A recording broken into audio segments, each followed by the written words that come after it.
de tensión arterial es importante que sepamos que es la fuerza que ejerce la sangre sobre las paredes arteriales conforme va circulando por el organismo. Entonces, de tal manera, teniendo eso en cuenta, vamos a ver que hablaremos de hipertensión arterial precisamente cuando esa fuerza que está ejerciendo la sangre sobre las paredes arteriales sobrepasa unos valores límite normales que más adelante vamos a ver cuáles son esos valores dependiendo de la guía que estamos mirando, y eso pues va a dar como tal el trastorno de la hipertensión, que va a ser un trastorno que va a afectar primero a los vasos sanguíneos y luego va a generar como ciertos grados de compromiso a nivel de nuestro organismo.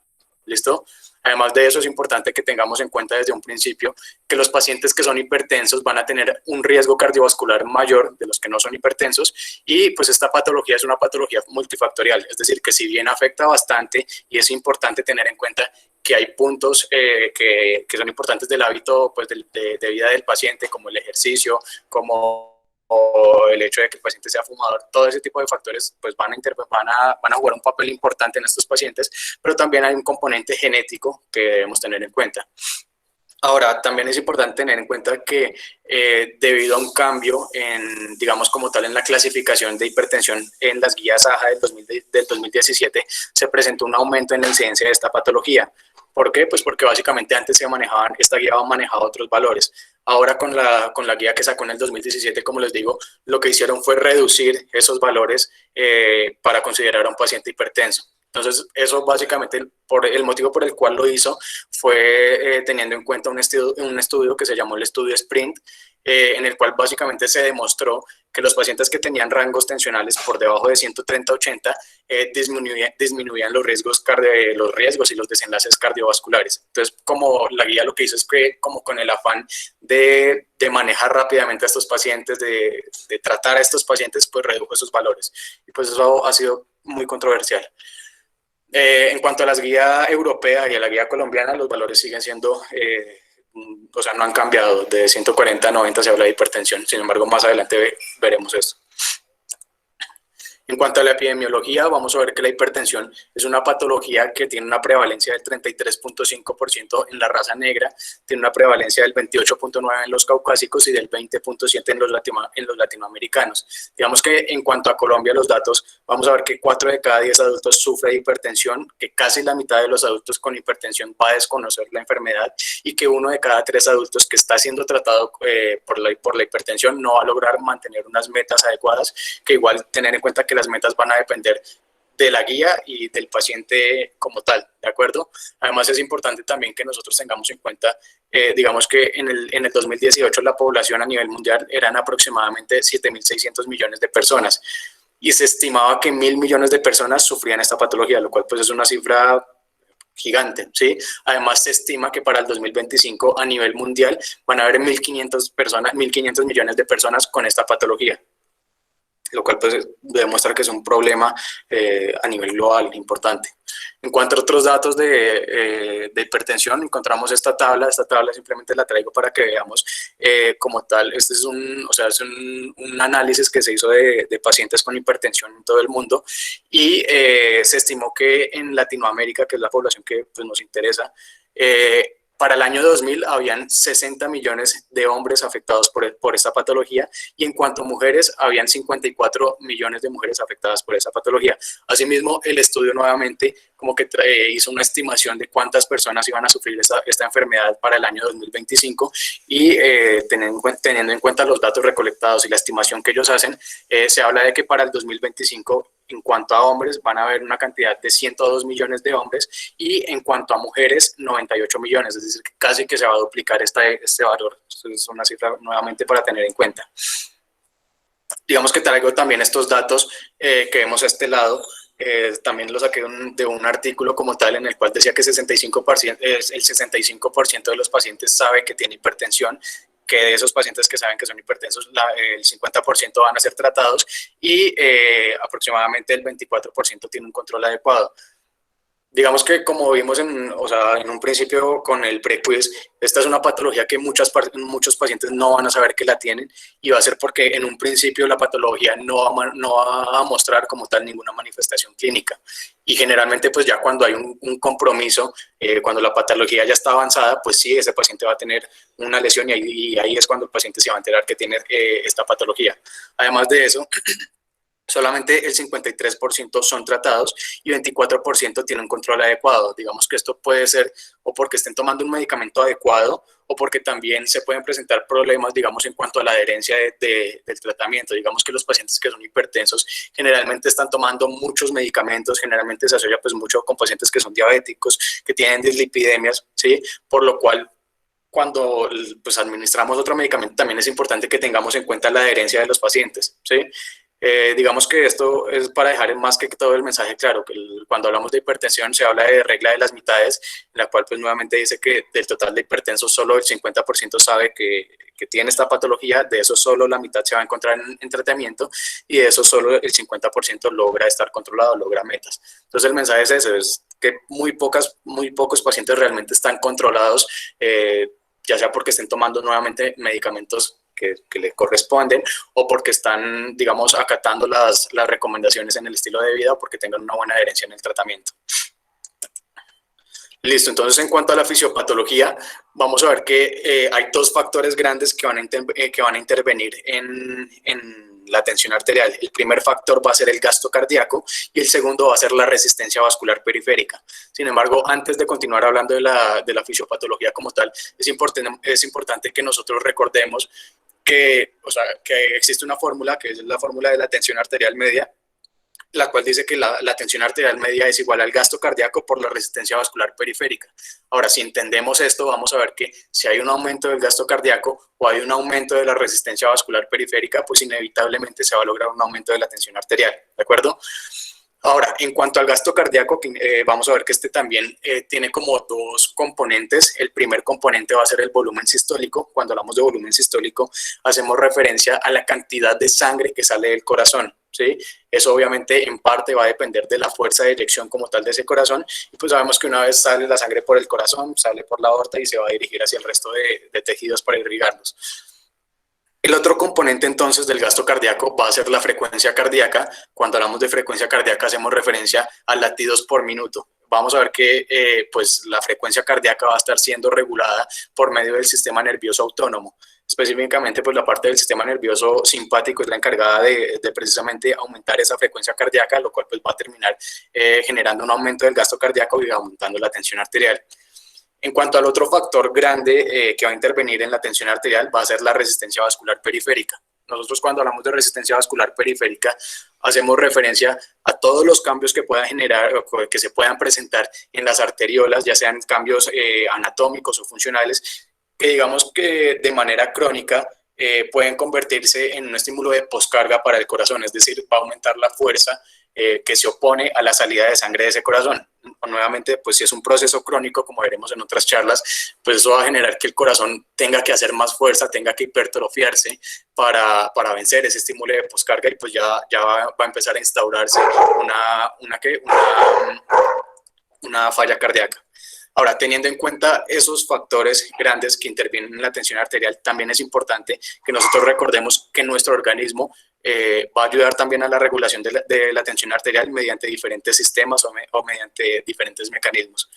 Uno de ellos va a ser el volumen intravascular, otro va a ser el sistema nervioso autónomo, otro el eje o el sistema renina-angiotensina-aldosterona y también tenemos finalmente a los mecanismos vasculares. Entonces vamos a hablar sobre cada uno de ellos de manera breve.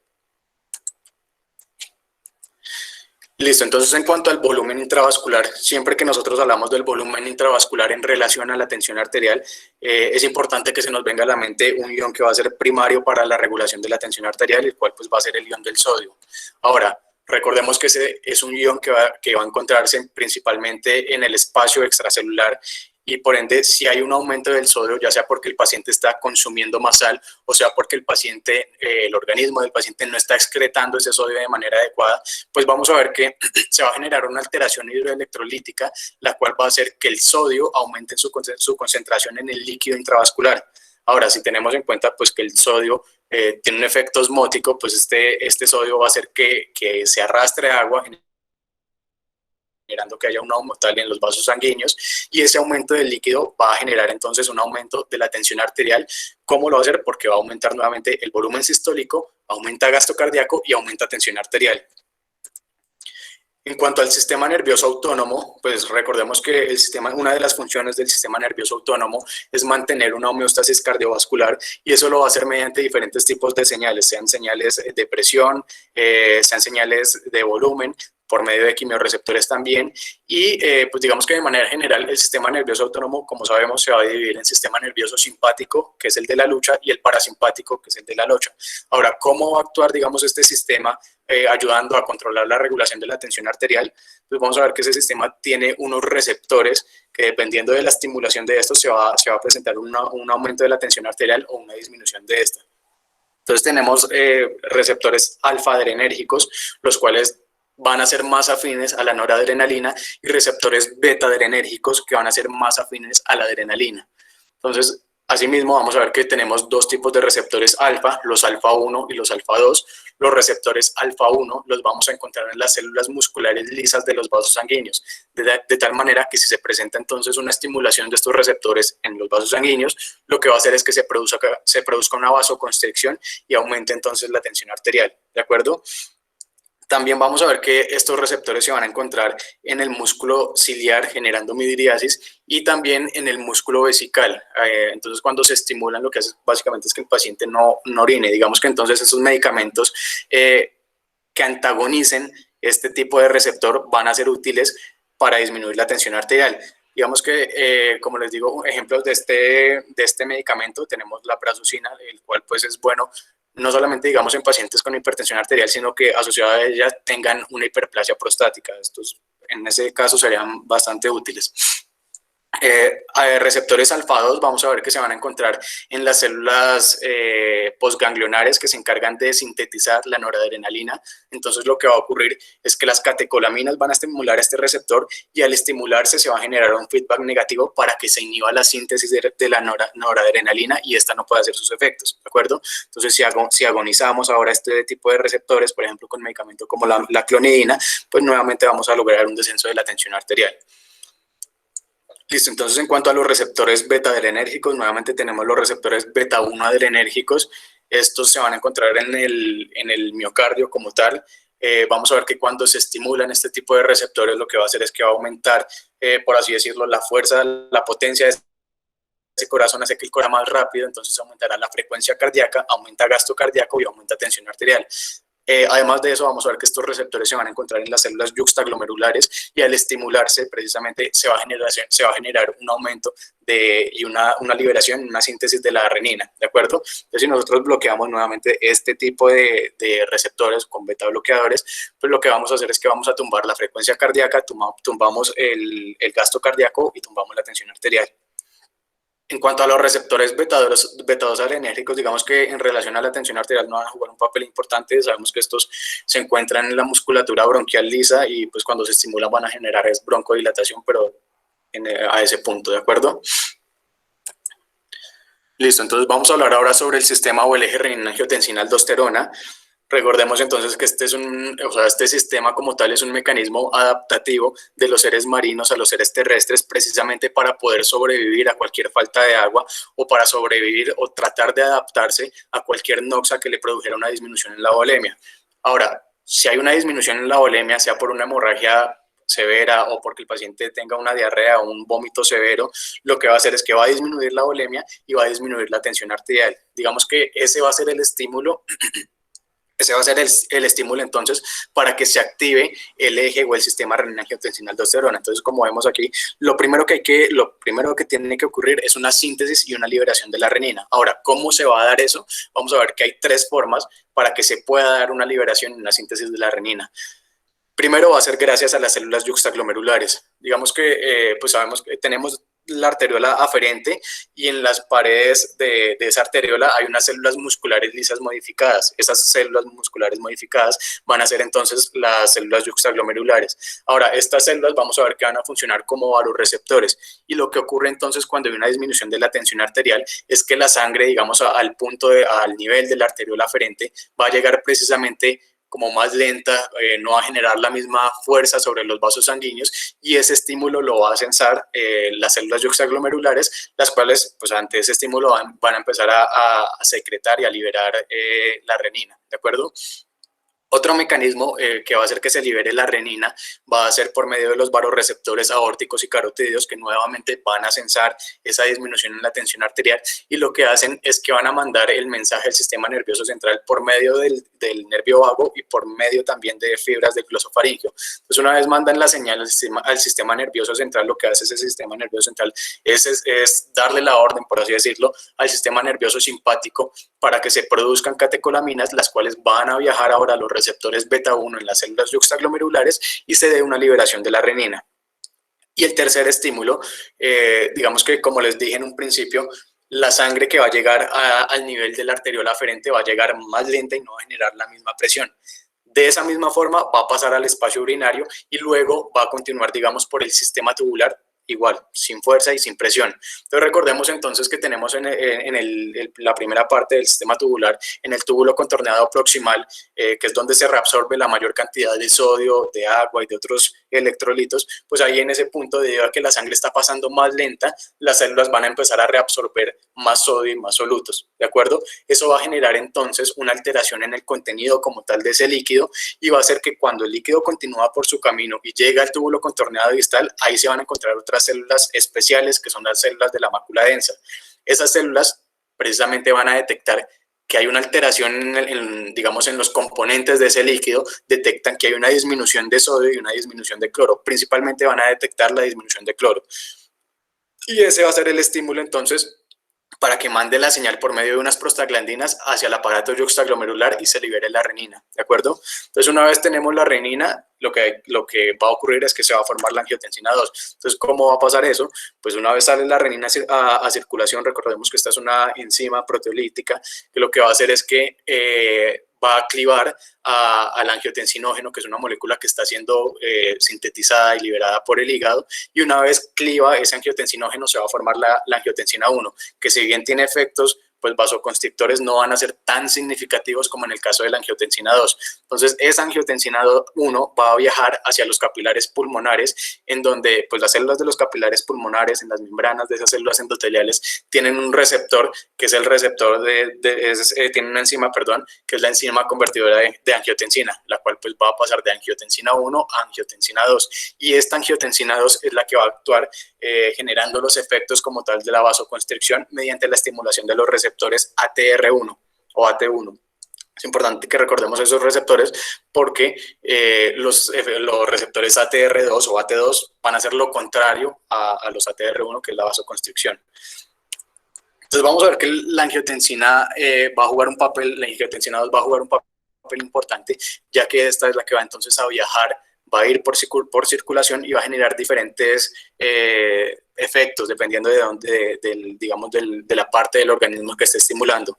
Entonces vamos a ver que en el riñón, la angiotensina 2 va a viajar hacia el riñón, en donde va a estimular los receptores ATR1 y lo que va a hacer es que se va a producir una vasoconstricción tanto a nivel de la arteriola aferente como a nivel de la arteriola eferente. Si bien se presenta una vasoconstricción en ambas arteriolas, va a ser más significativa digamos que al nivel de la arteriola eferente, porque en la arteriola eferente hay unas prostaglandinas que se van a oponer como tal a esa vasoconstricción. Entonces, si tenemos en cuenta eso, que hay, digamos, una mayor constricción a este punto, lo que va a hacer es que va a aumentar la presión hidrostática capilar, va a aumentar la tasa de filtración glomerular y vamos a ver entonces que en pacientes que tienen hipovolemia va a continuar produciéndose la orina y va a continuar depurándose las sustancias tóxicas. Además, la angiotensina 2 también va a favorecer la reabsorción de sodio y de agua porque vamos a ver que digamos, la sangre que no pasa por los capilares glomerulares y que va por los vasos peritubulares va a pasar nuevamente más enlentecida y por eso se va a poder reabsorber mayor cantidad de sodio y de líquidos, ¿de acuerdo? Ahora vamos a ver que la angiotensina 2 también va a viajar a la corteza adrenal, en donde va a estimular los receptores ATR1 de las células más superficiales que están allí, que son las células glomerulares. Entonces, al estimular esos receptores en esas células, lo que va a hacer es que se va a producir una liberación de la aldosterona, ¿de acuerdo? Y esa, pues recordemos entonces en este punto que la aldosterona se va a liberar porque hay un aumento del potasio sérico, puede aumentarse por aumento de la ACTH, y un estímulo, que es el estímulo como tal más importante que tengamos en cuenta, va a ser un aumento de la angiotensina 2. Entonces, una vez se libera esta aldosterona, lo que va a hacer es que va a viajar hacia las células del túbulo contorneado distal y a células del túbulo colector, y lo que hacen esas células es que va a interactuar con unos receptores, pero dentro de la célula hay unos receptores intranucleares, que lo que hace es que esa célula empiece como a sintetizar y a expresar unos canales de sodio, unas bombas de sodio, potasio, ATPasa, que lo que hacen es que la célula saque sodio de su interior hacia digamos, hacia el espacio vascular, ¿sí? Y va a entrar el potasio. Además de eso, va a favorecer a que se expresen otros canales de sodio, pero esos canales de sodio solo se van a expresar desde la parte de la célula hacia la parte tubular, para que el sodio vaya entrando digamos, desde ese aparato tubular hacia la célula, y ella misma va a ir sacando ese sodio al espacio intravascular. Obviamente, digamos que esa bomba de sodio-potasio va a generar que haya un aumento también del potasio a nivel intracelular, y por ende también se van a expresar unos canales de potasio, pero nuevamente solo del lado tubular, para que ese potasio sea excretado, ¿de acuerdo? Vamos a ver que esto es un punto, digamos, importante, porque, digamos, como sabemos en pacientes, digamos, que tengan hiperaldosteronismo primario, pues un paciente que no solamente va a tener hipertensión, sino que también va a presentar hipocalemia por esa excreción que se va a estar presentando del potasio, ¿de acuerdo? La angiotensina 2, además de eso, también va a afectar el corazón, aumentar la frecuencia cardíaca, y de esa manera aumenta la tensión arterial y favorece la remodelación, la remodelación cardíaca, que, como les digo, si este sistema está activado de manera crónica, va a generar más complicaciones, porque también estimula el sistema nervioso simpático para que haga sus efectos. Entonces, en otras charlas más adelante veremos que, digamos, entre estos dos sistemas se van a empezar a formar círculos viciosos, como es lo que se ve en la falla cardíaca, ¿de acuerdo? Y además de eso, pues la angiotensina 2 también va a viajar hacia los vasos sanguíneos, va a generar una vasoconstricción tanto de las vénulas como de las arteriolas. Digamos que es más significativo nuevamente el efecto que va a hacer a nivel de las arteriolas, pero pues en el sistema venoso también se va a presentar esa vasoconstricción. Ahora, si se presenta una vasoconstricción como tal en el sistema venoso, que es donde se encuentra aproximadamente el 65% de la sangre, pues lo que va a hacer es que más sangre va a llegar a ese corazón, va a haber un aumento del volumen diastólico final, va a haber un aumento entonces de la precarga, es decir, de la fuerza que está ejerciendo la sangre sobre las paredes ventriculares, y eso, pues por el mecanismo de fuerzas de Frank Starling, lo que hace es que aumente el volumen sistólico, aumenta gasto cardíaco y aumenta, pues, la tensión arterial. Y en cuanto a al efecto de la angiotensina 2 a nivel de las arteriolas, pues va a generar vasoconstricción en ellas, y como les digo, si se hace de manera crónica, lo que hace es que produce un estímulo de poscarga, que más adelante nuevamente veremos que va a hacer que el corazón empiece a hipertrofiarse y luego a dilatarse. Listo, entonces en cuanto a la clasificación de la hipertensión arterial, vamos a ver que tenemos una hipertensión arterial primaria y una hipertensión arterial secundaria. Digamos que, como les dije en un principio de la charla, a pesar de que no hay una causa específica de la hipertensión arterial primaria, pues se sabe que está bien relacionada con con el estilo de vida del paciente y con la predisposición genética de ese paciente.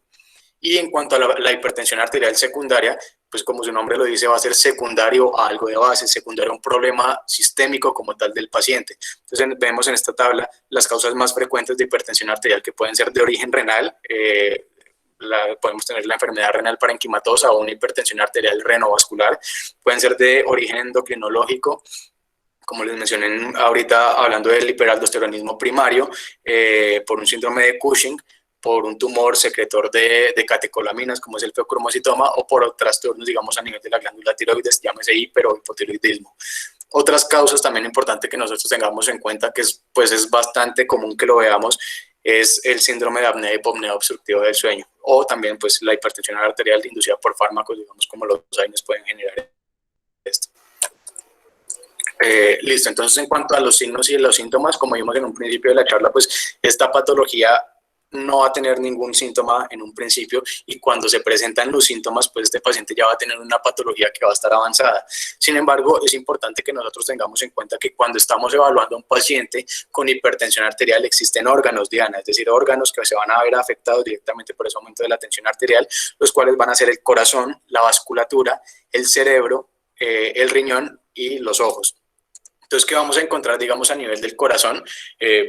Vamos a encontrar, como les digo, una cardiopatía hipertensiva. Digamos que esta tiene dos fases.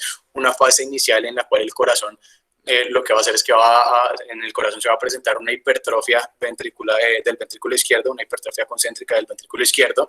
Y digamos que en la segunda fase, ya cuando es tanto la hipertrofia, el corazón, por así decirlo, se va a volver un poco perezoso y se va a empezar a dilatar, dando entonces la fase de cardiopatía hipertensiva dilatada. Ahora,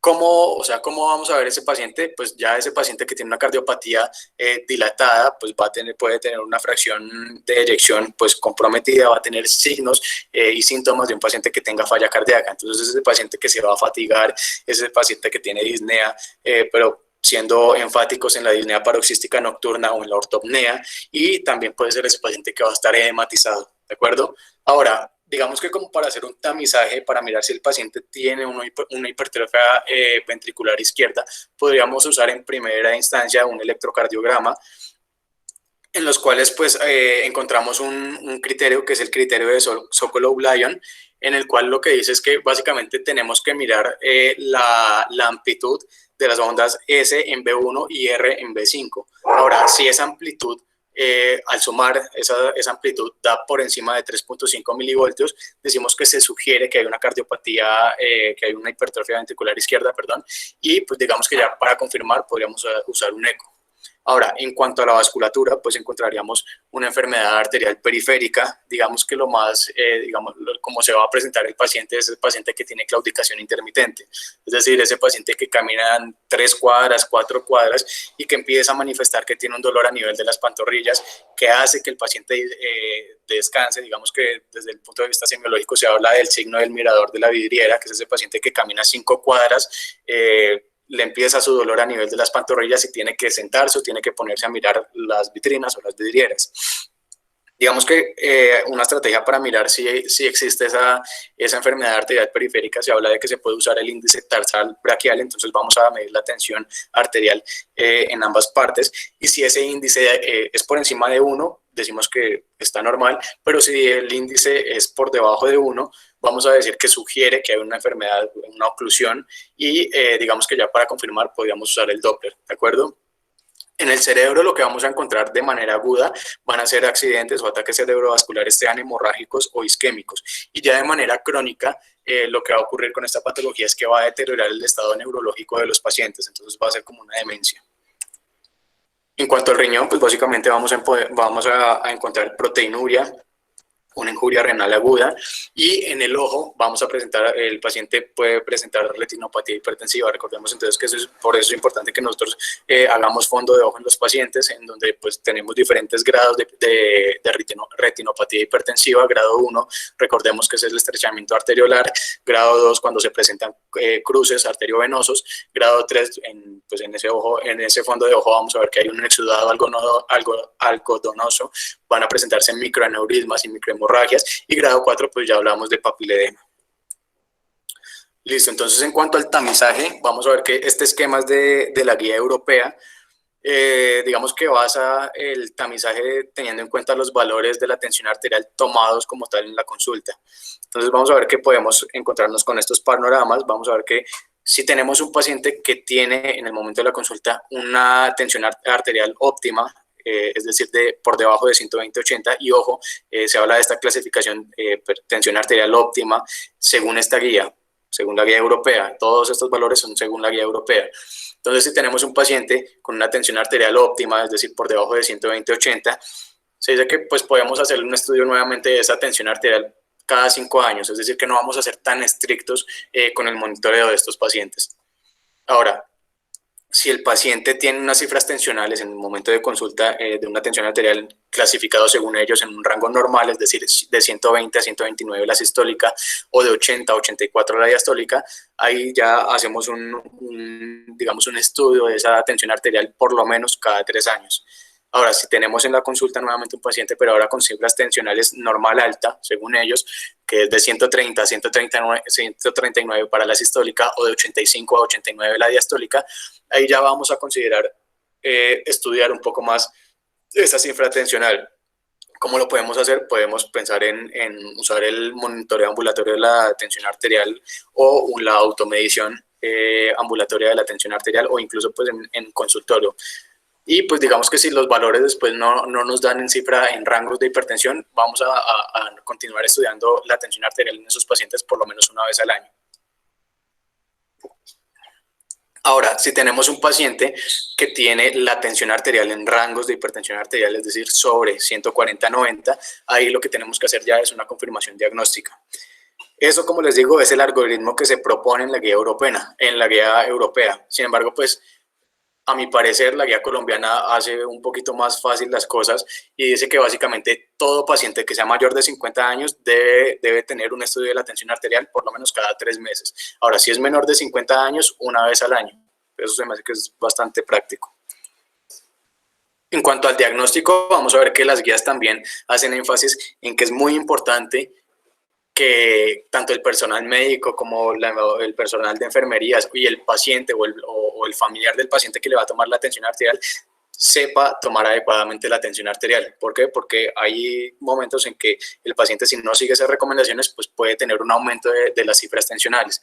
Entonces, primero, nosotros cuando vamos a tomar la tensión arterial del paciente, el paciente no debe hablar, el paciente debe tener el brazo a la altura del corazón y el brazo debe estar apoyado sobre algo, ya que si está pues en extensión va a haber un aumento de la tensión arterial. Se debe escoger un tamaño adecuado del manguito y también se debe poner ese manguito sobre la piel, no sobre la ropa. El paciente debe estar sentado y los pies deben estar apoyados como tal sobre la superficie y la espalda debe estar recostada sobre el espaldar de la silla. Las piernas no deben estar dobladas, los brazos no deben estar cruzados tampoco. Y digamos que en cuanto a otras recomendaciones también sugieren que debe tener la vejiga vacía. Entonces, digamos que además de eso, es importante que instruyamos a los pacientes antes de que tomen la tensión arterial, 30 minutos antes por lo menos, no deben haber consumido bebidas que tengan cafeína, no debe haber fumado y tampoco debe haber hecho ejercicio por lo menos en 30 minutos. Ahora, digamos que como tal, si llega el paciente en el consultorio, también lo que se sugiere es que nosotros confirmemos que ese paciente descansó por lo menos ahí en el consultorio 5 minutos. Entonces, mientras nosotros podemos estar preguntándole otro tipo de datos al paciente, haciendo una anamnesis, pues vamos a ir calculando el tiempo y nosotros mismos confirmar que realmente ese paciente descansó 5 minutos y ahí sí vamos a tomar la tensión arterial. Entonces, se dice que la toma de la tensión arterial debe ser 3 veces en el consultorio y entre una toma y otra se deben esperar entre 1 y 2 minutos. Ahora, lo que vamos a hacer con estos valores que nos arrojen es que vamos a descartar los valores de la primera toma y de la segunda y tercera toma vamos a hacer un promedio y dependiendo del rango como tal que haya dado en ese momento, pues, pues miraremos si el paciente tiene cifras tensionales que se clasifiquen en hipertensión o no. Ahora, si nosotros un día encontramos cifras tensionales altas en el paciente, eso no quiere decir de una vez que el paciente es hipertenso. ¿Sí? Eso, si usamos este método como confirmación diagnóstica, debe ocurrir por lo menos en otras 2 consultas más y entre una consulta y otra debe haberse esperado una semana. Entonces, nuevamente, digamos que pensamos en un paciente que realmente en un principio en el consultorio tenemos cifras tensionales en rango de hipertensión. ¿Qué vamos a hacer? Como les digo, una confirmación diagnóstica. Esto lo vamos a hacer mediante 3 métodos, mediante la consulta, podemos usar la automedición de la tensión arterial o con un mapa, ¿de acuerdo? Digamos que entre los 3, pues estarían más indicados el mapa o MDPA, pero pues esto no quiere decir que la consulta no sirva para hacer una confirmación diagnóstica, sino que, como les digo, tiene que hacerse en 3 visitas separadas y entre una y otra visita se debe esperar por lo menos una semana. Digamos que igual este método es importante tal vez en países en desarrollo, en donde pues digamos pedir exámenes no es tan fácil, pues podríamos pensar en estos métodos, pero digamos en un principio estarían más indicados estos 2, ¿de acuerdo? Ahora, en cuanto al mapa, pues lo que va a hacer es pues, un monitoreo en 24 horas de la tensión arterial. Este aparato lo que hace es que mide la tensión arterial cada 20 minutos en el día y cada 30 minutos en la noche. De eso nos va a sacar un promedio y dependiendo de ese promedio, pues nosotros vamos a categorizar al paciente en hipertenso o no. Ahora, si usamos este método diagnóstico, vamos a ver que para la guía europea se hablará de hipertensión si el paciente tiene rangos de 130-80 o más. Y para la guía americana, si el paciente tiene rangos, si el promedio de las cifras tensionales nos dio un valor de 125 sobre 75, nuevamente según la guía americana. Y si usamos la automedición de la tensión arterial, pues lo que vamos a hacer es que se va a realizar, se le va a pedir al paciente que se tome la tensión arterial durante 7 días. Se va a pedir que en lo ideal que sea 2 veces en la mañana, 2 en la tarde y 2 en la noche, y que vaya anotando los datos. Luego el paciente nos va a entregar los datos y nosotros vamos a promediar precisamente los datos que nos dio él, pero vamos a descartar las medidas del primer día, ¿de acuerdo? Y nuevamente, dependiendo del promedio que nos haya dado, vamos a mirar si el paciente tiene rangos de hipertensión o no. Si usamos este método, vamos a ver que para la guía europea se habla de hipertensión si tenemos cifras tensionales de 135 o más para la sistólica sobre 85, y la guía americana hablará de 130 sobre 80. Digamos que entre uno y otro, pues la efectividad para como tal diagnosticar, hacer una confirmación diagnóstica de hipertensión, ambos son buenos. La diferencia entre uno y otro es que precisamente este nos va a permitir realizar un monitoreo de la tensión arterial en la noche, y esto que, digamos, qué utilidad tiene, sirve para evaluar algo que se conoce como el fenómeno de dipping. Entonces, este fenómeno es un fenómeno normal que ocurre, pues debería ocurrir en todas las personas, y es que en las noches va a haber un descenso de la tensión arterial entre el 10 y el 15%. Si el paciente no tiene ese fenómeno, se habla de que el paciente tiene un riesgo cardiovascular mayor. Pero, como les digo, en cuanto a confirmación diagnóstica, estos dos son muy buenos. Ahora, si bien es importante saber cuándo debemos realizar una confirmación diagnóstica, también debemos tener en cuenta cuándo no es necesario hacer una confirmación diagnóstica. Entonces vamos a ver que no es necesario confirmar el diagnóstico cuando el paciente está debutando con una crisis hipertensiva. Recordemos entonces que se habla de crisis hipertensiva, dependiendo de la bibliografía se encuentra que pues si el paciente tiene cifras tensionales sobre 180 sobre 110, o en alguna bibliografía habla de 220 sobre 120, ¿sí?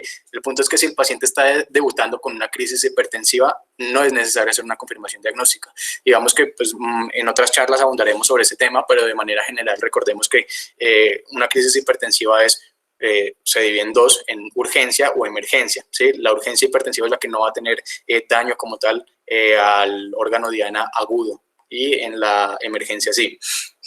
Tampoco va a ser necesario realizar una confirmación diagnóstica si el paciente tiene una tensión arterial sistólica en valores de 160 o más y una diastólica en 100 o más, pero que tenga un daño del órgano diana. Listo, entonces aquí, como les digo, es simplemente para mostrarles, digamos, la clasificación que utiliza cada guía para hablar de un paciente hipertenso o de pacientes que no tengan hipertensión. Entonces la guía, la AJA en el 2017 dice que tenemos una tensión arterial óptima si los valores están por debajo de 120-80. Se hablará entonces de una tensión arterial elevada, pero todavía no se considera hipertenso si tiene unos rangos entre 120 a 130 la sistólica y de 80 la diastólica.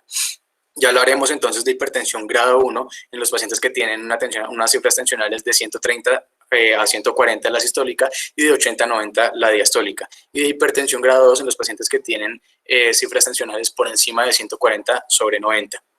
La guía europea, por su parte, habla de una tensión arterial óptima si los valores están también por debajo de 120-80, normal si está entre 120 a 130 sobre 80-85, normal alta si el paciente tiene una tensión arterial sistólica de 130 a 140 y una diastólica de entre 85 y 90, y grado 1 si el paciente tiene unas cifras tensionales de 140 a 160 y, de 90, y sobre 90 a 100.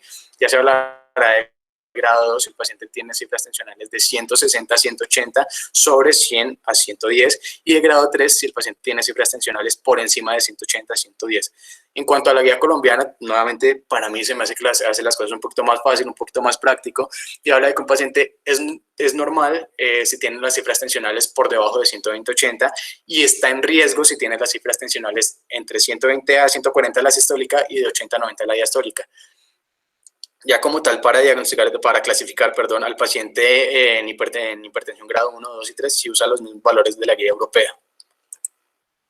Ahora, también es importante que nosotros realicemos un análisis del riesgo cardiovascular de los pacientes, que nuevamente, dependiendo de la guía que estamos viendo, va a sugerir un método u otro. Digamos que la guía AHA sugiere usar las tablas de Framingham. La guía europea propone usar una tabla que se llama el SCORT o usar Interheart, y en Colombia digamos que se preferiría en un principio usar Interheart. No es que como tal no se deba usar las tablas de Framingham, sino que pues tenemos que tener en cuenta que pues ese estudio de Framingham y todas estas tablas fueron hechas precisamente para pacientes, para población de allá de Estados Unidos y no para la población colombiana. Por ende, si usamos las tablas de Framingham, tenemos que hacer una corrección para aquí, para las personas colombianas. Y ya en cuanto al manejo, pues las guías hacen bastante énfasis en que no solamente es importante el manejo farmacológico como tal, y no solamente digamos que se debe tratar la hipertensión como una patología por allá aislada, sino que es importante mirar las otras patologías, la obesidad, la diabetes, los pacientes que tengan estrés, que fumen. Es decir, que vamos a dar un manejo global de toda la patología, ¿sí? Los pacientes que tengan dislipidemias, todo esto va a ser importante. Y en cuanto a, digamos, a medidas no farmacológicas, pues se recomienda que haya una disminución de peso. Obviamente el paciente tiene que tener, digamos, un índice de masa corporal que oscila entre 20 y 25, y se habla de que si el paciente logra disminuir 1 kilo, va a lograr el descenso de 1 milímetro de mercurio de la tensión arterial. Ahora, algo importante, nuevamente, la dieta DASH, la cual, como les dije en un principio, es una dieta que realmente se hace para pacientes hipertensos, y esta dieta además pues es bastante aplicable aquí en Colombia, porque la dieta como que se enfatiza en el consumo de granos, ¿sí? De legumbres, hace énfasis en que se debe restringir, digamos, alimentos procesados, que digamos aquí en Colombia son más caros que los granos, y también en el consumo en la restricción de sal y en el consumo de carnes blancas y no rojas. Eso se ha visto que digamos que si el paciente adopta esta dieta, puede bajar hasta 11 milímetros de mercurio la tensión arterial. En cuanto a la reducción de la ingesta de sodio, se habla de que sea menos de 5 gramos por día, y el paciente pues puede alcanzar a descender sus valores de tensión arterial entre 9 y 11 milímetros de mercurio. El ejercicio aerobio va a lograr descender esos valores entre 5 y 8 milímetros de mercurio, y se recomienda que sea aproximadamente de 150 minutos semanales a una intensidad moderada. Y es importante que nosotros pues hagamos énfasis en los pacientes en que no debe ser, en que esos 150 minutos deben ser fraccionados a lo largo de la semana. No es que el paciente, digamos, en los 6 días no hizo nada de ejercicio y en el 7º día le dio por quemarse y hacer todo el ejercicio que no hizo en esa semana, pues eso no está indicado, eso no va a traer beneficios y generalmente puede traer otras complicaciones. Y la disminución de la ingesta del alcohol. Digamos que como tal las guías no hablan de una restricción completa del alcohol, ya que hay estudios que sugieren que, digamos, en las mujeres que se pueden tomar 1 copa de vino diaria y los hombres 2 copas de vino diaria, y que pueden tener ciertos beneficios. Sin embargo, nuevamente, pues aquí, como manejo como tal, pues en un principio no deberíamos hacer énfasis tanto en esto, porque el paciente pueda que malinterprete nuestro mensaje, o puede que suceda lo mismo con el paciente que no hizo ejercicio toda la semana y le dé por hacer ejercicio solo el fin de semana. Entonces puede que ese paciente no se tome 1 copa de vino diaria y que llegue el fin de semana y se tome todas las copas de vino, pues eso va a generar más complicaciones y estaría generando un daño en ese paciente. Entonces es importante que dejemos los mensajes claros con nuestros pacientes. En cuanto al riesgo cardiovascular, esta es la tabla que sugiere la guía europea. Al final de la presentación les dejo las diapositivas. Sin embargo, aquí quiero que tengamos o que hagamos bastante énfasis en los pacientes que por sí ya tienen un alto riesgo cardiovascular, que es aquel paciente diabético y aquel paciente con enfermedad renal crónica estadio 4 o por encima, ¿sí? En esos pacientes, digamos que en un principio no es pues fundamental calcular el riesgo cardiovascular, porque de entrada ya es un paciente que tiene un riesgo cardiovascular altísimo. También la guía europea habla de que el tratamiento farmacológico debe ser con píldoras combinadas. Digamos que no sugieren entonces en un principio el tratamiento de la hipertensión con monoterapia, sino que se habla de unos comprimidos que tengan 2 medicamentos. ¿Por qué? Porque se ha visto o hay estudios que sugieren que esto ayuda más a controlar las cifras tensionales en los pacientes, y un punto muy importante es la adherencia de estos pacientes. Como les digo, en un principio esos pacientes puede que estén consumiendo más medicamentos y muchos medicamentos, y el hecho de que nosotros le estemos dando solo un comprimido con los 2 medicamentos va a favorecer bastante la adherencia. Además de eso, pues los estudios han demostrado que hay mayor beneficio en el control y la adherencia usando esas píldoras combinadas que si iniciamos con un paciente con monoterapia, digamos que no logramos cifras, metas tensionales adecuadas, y ahí empezamos a subir el medicamento a dosis máximas. Pues ahí digamos que puede que se presente una disminución de la tensión arterial, pero se van a presentar más que todo efectos adversos relacionados con los medicamentos. Entonces, por eso, pues, como que se sugeriría en un principio esas píldoras combinadas. Ahora, también hay que tener en cuenta que esas píldoras combinadas, según la guía europea, se recomiendan en todos los pacientes, menos en los pacientes, digamos, que tienen un riesgo de fragilidad, por ejemplo, aquellos pacientes que son ancianos, 65 años por encima, que, digamos, si nosotros le bajamos bastante la tensión, pues puede sufrir hipotensión, puede caerse, puede generar fracturas y ya tener otro tipo de complicaciones. Entonces también es importante mirar el contexto como tal y hacer una individualización de los pacientes. En cuanto al tratamiento farmacológico, cada guía nuevamente va a tener su postura de cuándo se debe iniciar o no el tratamiento farmacológico. Sin embargo, vamos a ver que de manera general todas las guías van a decir que debe iniciarse tratamiento farmacológico si los valores de la tensión arterial están en un grado 2 para esa guía, ¿de acuerdo? Aquí están los valores de tensión arterial grado 2 según esa guía. O los pacientes que tengan hipertensión arterial grado 1, pero que tengan de por sí un daño en órgano diana, o que ya sean pacientes que tengan una enfermedad cardiovascular pues instaurada, que sean diabéticos o que tengan enfermedad renal crónica, o aquellos que les calcularon el riesgo cardiovascular y les dio por encima del 10%, ¿de acuerdo? También las guías dicen que se debe iniciar tratamiento farmacológico, digamos, en ese paciente en el que en un principio tratamos de darle solo un manejo con cambio de dieta, con ejercicio. Digamos que cuando optamos por esas estrategias vamos a dar una espera entre 3 y 6 meses, y si el paciente no cumple metas, pues ahí sí ya inevitablemente vamos a dar tratamiento farmacológico. En cuanto a las metas, nuevamente cada guía va a tener sus metas. La guía AJA dice que para mayores de 65 años debe tener las metas para la tensión arterial sistólica va a ser de 120 a 100, dice que deben tener la tensión arterial entre 120 a 130 la sistólica y de 70 a 80 la diastólica. La guía europea habla de que los mayores de 65 años deben tener una tensión arterial sistólica de 120 a 130 y una tensión arterial diastólica de 80 a 90. Digamos que allá hacen un paréntesis, por así decirlo, que se debe ir mirando cómo va tolerando el paciente el tratamiento. Nuevamente, si el paciente pues puede que vaya a tolerar bien el tratamiento, se pueden buscar unas cifras tensionales un poco más bajas, pero en un principio es importante manejar esos límites, como les digo, para prevenir el riesgo que puede traer el disminuir mucho la tensión arterial. Y en el resto de pacientes, pues debe tenerse la tensión arterial sistólica entre 120 a 130 y la diastólica entre 70 y 80. Y pues nuevamente dicen que se debe considerar tener la diastólica en los pacientes por debajo de 80, pero nuevamente vuelvo y digo, es importante mirar cómo está tolerando el paciente nuestro tratamiento. Y la guía colombiana entonces habla de que los pacientes que tienen un alto riesgo cardiovascular deben tener una tensión arterial sistólica entre 120 a 130 y una diastólica entre 70 y 80.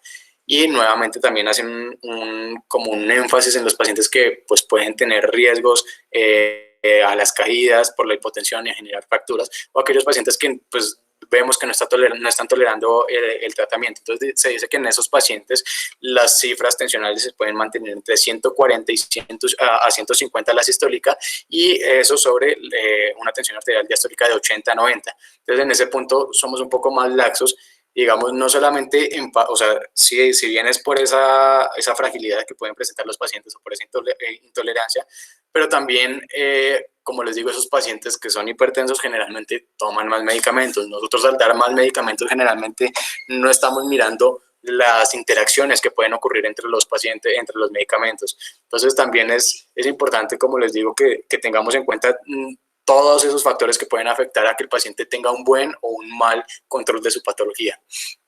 Y para el resto de pacientes, porque se habla de metas tensionales de 130 a 140 en la sistólica y una diastólica de 80 a 90. Y en cuanto a la terapia dual, como les dije, la guía europea habla de que todos los pacientes se van a ver beneficiados en un principio si manejamos esas píldoras que van a ser un comprimido con dos medicamentos, menos pues en esos pacientes que tienen riesgo o que son frágiles. Mientras que la AHA en su guía del 2017 habla de que se debe dar una terapia dual a aquellos pacientes que tienen una tensión arterial sistólica mayor a 20 milímetros de mercurio de la meta o aquellos que tienen unas cifras tensionales mayor a 10 milímetros de mercurio en cuanto a la diastólica. Y en Colombia se habla de que se debe dar un manejo con 2 medicamentos cuando el paciente tiene hipertensión arterial grado 2.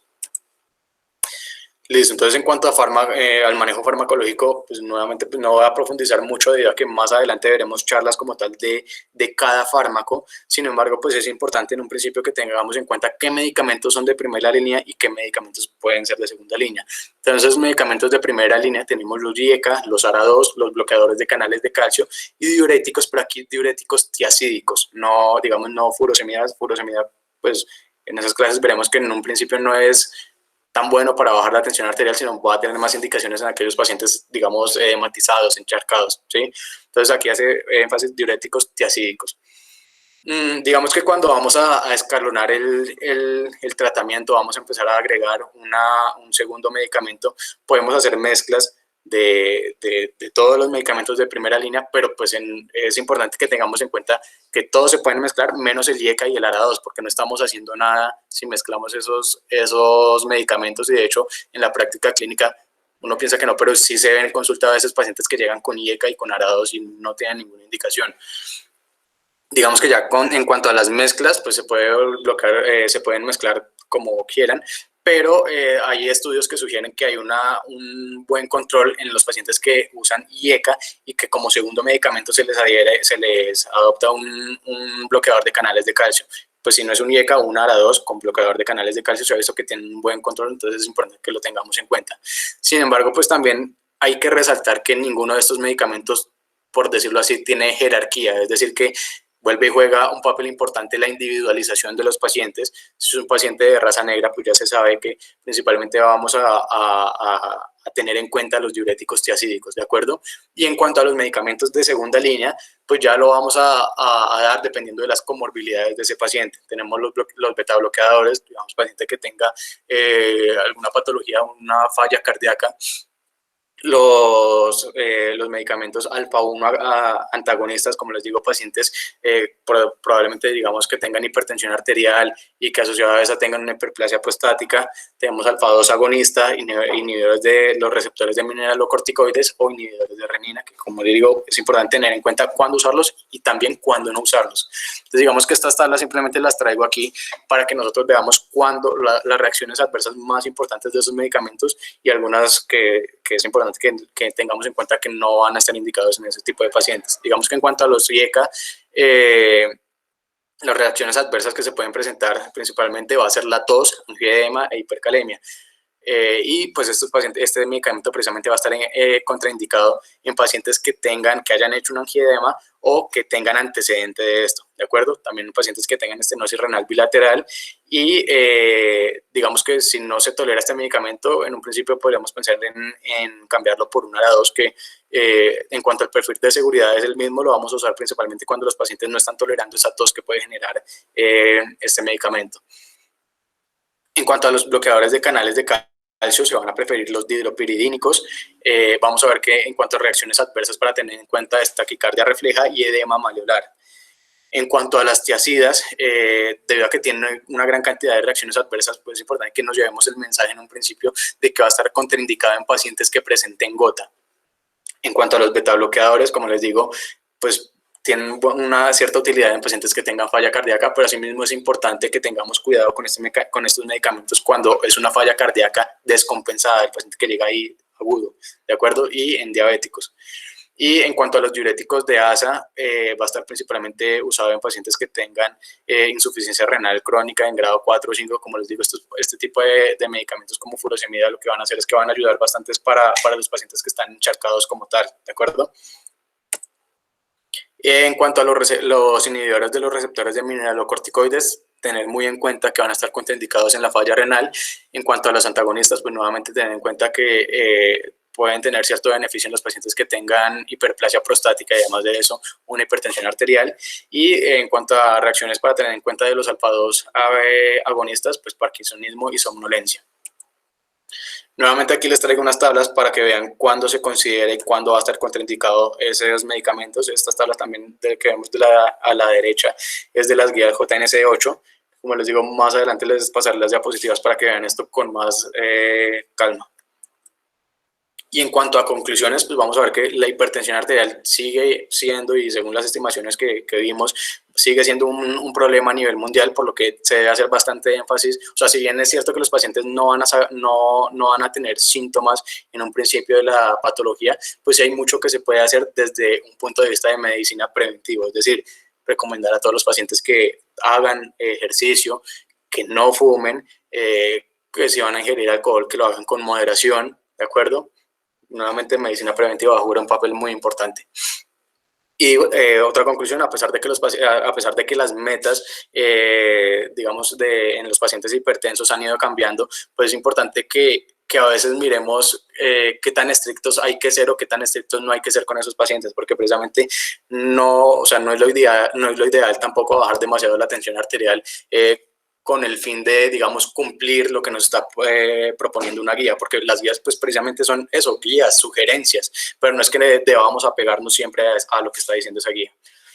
La individualización de cada paciente va a ser fundamental tanto para la administración de medicamentos como para que haya una efectividad como tal en la terapia, para que haya una buena adherencia y para tratar pues el resto de enfermedades que va a tener ese paciente.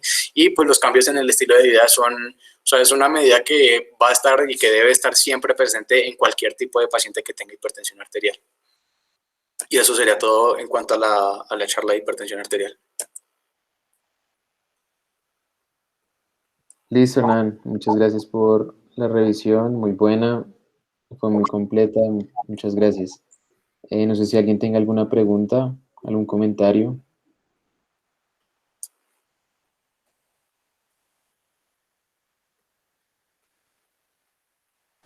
Buenas, ¿cómo están? Buenas. ¿Alguien tiene alguna pregunta para Hernán? Aquí hay una pregunta, acá hay estudiantes de la FUCS o de otras escuelas.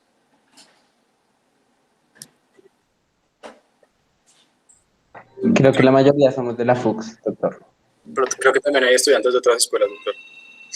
Bueno, pues básicamente, pues nada, felicitar a Hernán porque me parece que dio una charla interesante. Creo que abordó aspectos como de la fisiopatología que son pues cruciales pues entender para comprender la fisiopatología y la presentación pues de la hipertensión arterial. Solamente recargarles de pronto la importancia del abordaje o la importancia pues que tiene el médico general en estos pacientes, como mencionó Hernán, pues es una patología supremamente frecuente en el mundo, ¿cierto? Y en Colombia pues no es la excepción. Entonces, digamos que el reconocimiento en principio pues es por parte pues de ustedes que van a ser médicos generales. Entonces, recordarles pues la importancia de la buena técnica pues de la toma de la tensión arterial, como lo mencionó Hernán, pues digamos que es la forma ideal. Digamos que a veces eso es difícil hacerlo cabalmente, pues como lo recomiendan por todas las particularidades que tiene pues la atención en salud en nuestro país, pero pues siempre procuremos hacer las cosas, digamos, bien hechas, ¿cierto? Lo otro es, a pesar de que un paciente de pronto en la consulta pueda que esté normotenso, puede estar haciendo hipertensión por fuera de la consulta, por fuera pues de la atención médica. digamos que se han descrito en hipertensión pacientes que en la consulta se vuelven hipertensos o ustedes se encuentran hipertensos y eso pues lo han denominado como hipertensión de bata blanca, ¿cierto? Y por el contrario, pacientes que de pronto son hipertensos, pero cuando van a la consulta, pues no los encuentran con cifras pues en rango de hipertensión y a ese grupo de pacientes se les ha denominado pues pacientes con hipertensión enmascarada. Entonces, por eso es tan importante de pronto conocer otros métodos, aparte de la atención, de la toma pues, rutinaria de la atención arterial que mencionaba Hernán, por ejemplo, la toma domiciliaria de la atención arterial, que digamos, particularmente yo la utilizaba mucho cuando estaba haciendo el rural, porque pues de pronto en partes de Colombia donde no hay acceso rápido a servicios de salud pues de alta tecnología, pues uno tiene que echar mano de este tipo de cosas, ¿no? Entonces, importante que ustedes le indiquen a los pacientes cómo se tiene que tomar la atención en la casa, con qué frecuencia y muy importante pues que las anoten y cuando vayan a la consulta pues les muestren un registro. ¿Sí? Digamos que eso a uno le permite tomar decisiones porque a veces digamos no se recomienda como tal tomar decisiones terapéuticas ni diagnósticas con una sola medición, que es la que uno encuentra como tal pues en la atención médica. Ustedes saben pues que la tensión arterial pues es una variable fisiológica que cambia de acuerdo a muchas cosas, como mencionaron, ¿no? Entonces eso es importante, ¿listo? Y de pronto también cuando ustedes se enfrentan a un paciente con hipertensión arterial, tengan en cuenta cosas del examen físico que le pueden aportar información con respecto al riesgo cardiovascular y a las complicaciones pues, crónicas que tiene la hipertensión arterial. Y lo otro pues es que tengan en cuenta también que no todas las hipertensiones arteriales son pues primarias, ¿cierto? Hernán mencionó algo al respecto de algunas causas de hipertensión arterial secundaria. Y digamos que lo que uno tiene que enfatizar pues como médico de atención primaria es cuando sospechar una hipertensión arterial secundaria. Entonces, de pronto, pacientes que tengan un diagnóstico a muy temprana edad de hipertensión arterial, de pronto tengan antecedentes familiares de primer grado con diagnóstico temprano de hipertensión arterial o pacientes que se hacen hipertensos, se vuelven hipertensos en los extremos de la vida, ¿no? Entonces, el paciente que ya tiene 70 años y nunca en la vida había sufrido nada, de un momento a otro comenzó a tener hipertensión arterial y que esa hipertensión arterial de pronto sea resistente al tratamiento pues usual, pues uno tiene que comenzar y abrir esa ventana de hipertensión arterial secundaria y de acuerdo al grupo etario y las características del paciente, pues sospechar alguna de las múltiples cosas que tiene la hipertensión arterial secundaria. ¿Listo? Y ya, bueno, de pronto enfatizar un poco en esta parte como diagnóstico e identificación de complicaciones crónicas es importante. Creo que, creo que van a hablar luego de algo de manejo, que eso pues es otra charla grande, pero digamos que lo que decía Hernán, pues para resaltarlo, de pronto que hay varias opciones terapéuticas que son de primera línea, ¿cierto? Y como bien dijo él, digamos que no se tiene una jerarquización de que alguno de estos medicamentos es mejor que otro, pues para toda la población. Ahí lo que se recomienda como tal es de pronto individualizar las características del paciente para ver cuál medicamento le sirve más por las características de cada uno de estos medicamentos. Ustedes saben que todos tienen reacciones adversas diferentes, que de pronto son más tolerables en cierto grupo de raza diferente. Si el paciente tiene alguna comorbilidad, pues se beneficia más de alguno de estos medicamentos. Entonces, un ejemplo, pues que le mencionaba a Hernán en estos días y que uno lo ve todos los días en la práctica, es el paciente con falla cardíaca, que usualmente pues son pacientes que son hipertensos, ¿cierto? Y pues estos son pacientes que se benefician como de IECAS o ARA2 como primera línea de manejo, ¿sí? Más por encima de pronto de calcioantagonistas que ustedes saben que son medicamentos que pueden generar como evento adverso, pues edemas periféricos, que es una situación clínica frecuente en el paciente con falla cardíaca. Entonces, digamos que uno tiene que comenzar a jugar con esas variables de perfil, del perfil clínico del paciente y el perfil de seguridad del medicamento para tener como una elección adecuada. ¿Listo? Pues nada, ese era el comentario que iba a hacer. Nuevamente felicitar a Hernán y pues felicitarlos a todos por este espacio. Yo siempre creo que este tipo de cosas son muy importantes para el crecimiento profesional de ustedes y pues de la escuela como tal. Entonces, y gracias por la invitación. Cualquier duda, si alguien tiene alguna pregunta, pues quedamos atentos, Hernán y yo.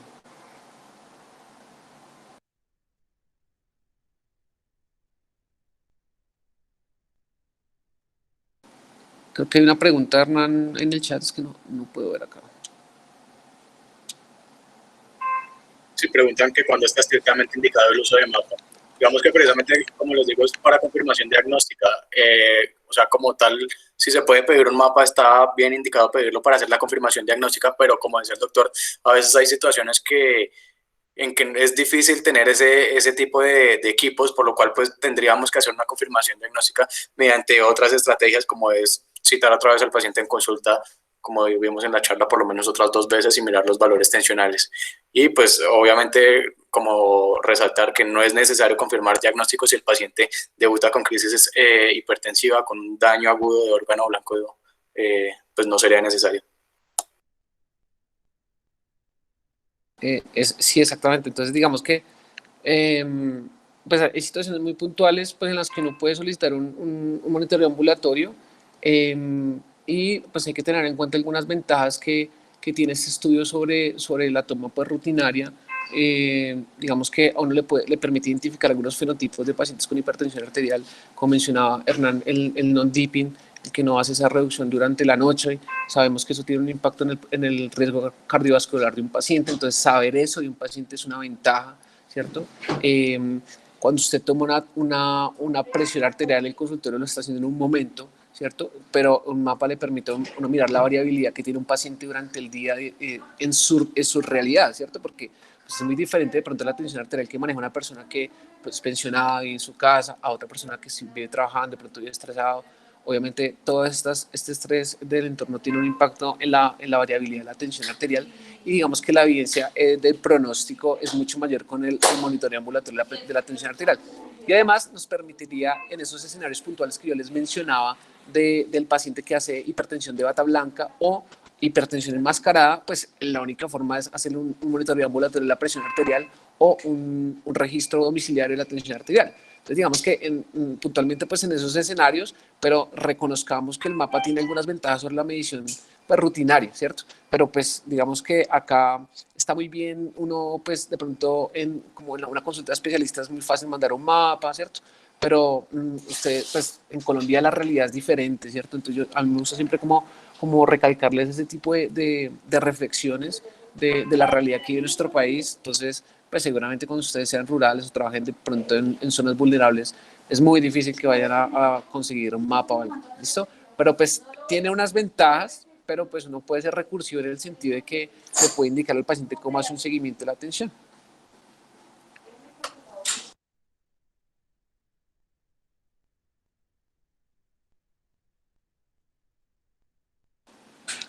Hernán, ¿me puedes leer las preguntas? Y pues responderás tú si quieres, yo te complemento. Dice, en un paciente en manejo con losartán cada 12 horas, nifedipino cada 8 horas, existe la opción de usar otro calcio antagonista y que puede tomar cada 12 horas y cuál podría ser. Otra vez, losartán, ¿cómo? Losartán cada 12, nifedipino cada 8 horas. Ahí pregunta, ¿existe la opción de usar otro calcio antagonista que pueda tomar cada 12 horas y cuál podría ser? Ok, pues digamos que en el paciente que de pronto no se controla con el manejo usual, pues uno tiene que, antes de pensar en, digamos, adicionar un medicamento, preguntarse cosas, ¿cierto? Preguntarse cosas como, ¿mi paciente es adherente al manejo? Eso es importantísimo, porque si su paciente no se le toma la medicación, pues no va a estar controlado, así usted le siga adicionando medicamentos. Uno, eso. Otro es de pronto mirar la posibilidad de llevar a dosis máxima los medicamentos que el paciente ya tiene, ¿cierto? Entonces, de pronto los sartán, en el ejemplo que plantean, se podría optimizar la dosis, ¿sí? Y tercero, abrir esa puerta de la resistencia, ¿no? De la hipertensión arterial resistente y pensar, de acuerdo a las características clínicas del paciente, si hay chance que pueda tener una hipertensión arterial secundaria.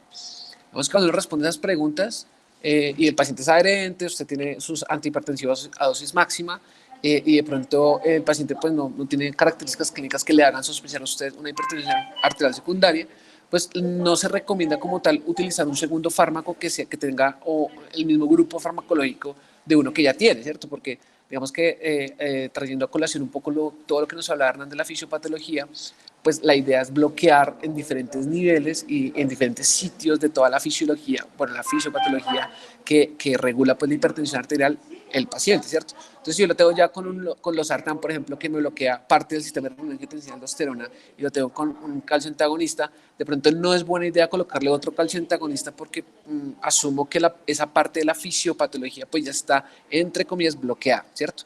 Entonces, digamos que ese paciente uno podría adicionarle, por ejemplo, un diurético tiacídico, que es una buena opción y hace parte de los tratamientos de primera línea, ¿sí? Entonces, digamos que esas son las cosas que uno se tiene que preguntar como médico antes de pensar en adicionar un antihipertensivo, pues nuevo. Y pues sí, entonces la conclusión pues es que no traten de no utilizar medicamentos que tengan el mismo mecanismo de acción. El otro ejemplo pues clásico es el que ponía Hernán, que utilizar un IECA y un ARA2 simultáneamente, ¿cierto?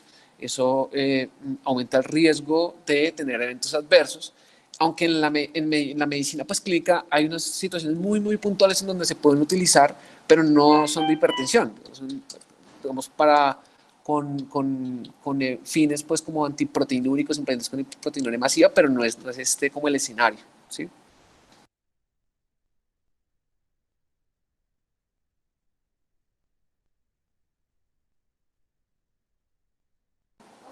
Dice que se refiere a otro calcio antagonista que reemplace el nifedipino.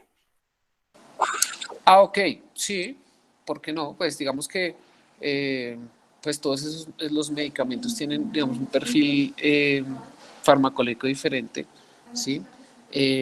Pero pues digamos que personalmente, digamos que ustedes se van a dar cuenta, ustedes se han formado y se vienen formando con cosas muy de la guía, de lo que dice la gente, de lo que dicen las sociedades científicas, pero digamos que la hipertensión arterial es una cosa que en cuanto al manejo, se le dan unas opciones terapéuticas, pero no hay como una regla como si ya probó este y no le funciona, siga con este, no.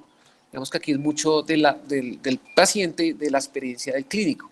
Entonces, digamos que si yo tengo un paciente que lo tengo en dosis máximas de un calcio antagonista y yo veo que de pronto el paciente no llega a metas y lo tengo a dosis máxima de los otros medicamentos, yo pensaría, antes de cambiar el calcio antagonista, de pronto es adicionarle otro antihipertensivo.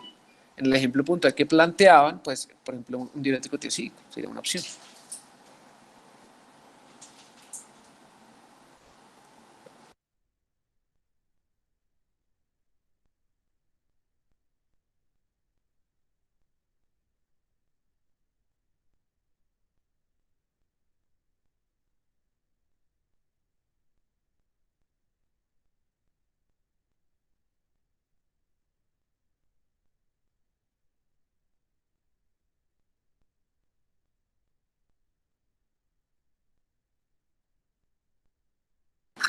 No sé si hay alguna otra pregunta o algún otro comentario. Doctor, preguntan que si aquí en Colombia se está como implementando el uso de píldoras combinadas.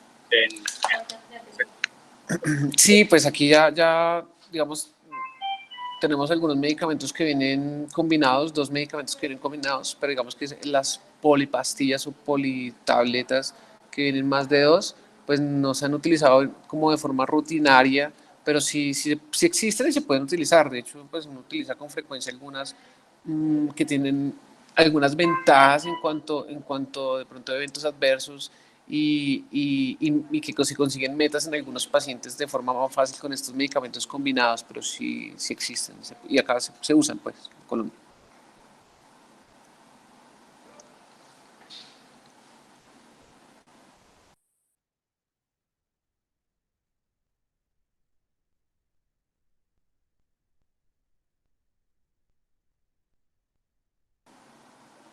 Bueno, no hay más preguntas, ¿verdad? No, aparentemente no. Bueno, muchas gracias entonces. Muchas Gracias, doctor. Muchas gracias, doctor.